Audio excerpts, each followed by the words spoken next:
kita akan mengembangkan wisata ramah muslim, di mana wisata ramah muslim itu adanya di wilayah kita. Dari mulai makanannya, kemudian disiapkan tempat ibadahnya, wisata ramah muslim menjadi prioritas utama.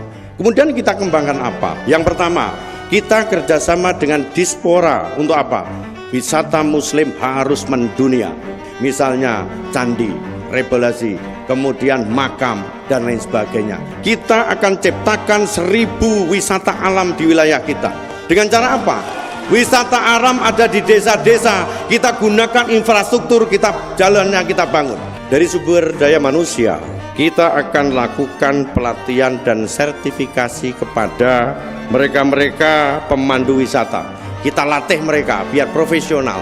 Para influencer kita undang baik lokal maupun nasional untuk mengenalkan wisata kita. Kita akan mengaplikasikan Jateng ngopeni dengan wisata-wisata di tempat kita, sehingga masyarakat kita bisa mengakses mau pilih wisata apa di Jawa Tengah, sehingga masyarakat kita, turis lokal, turis domestik, turis luar negeri, tinggal ngeklik satu tempat, mau kemana dia akan berada.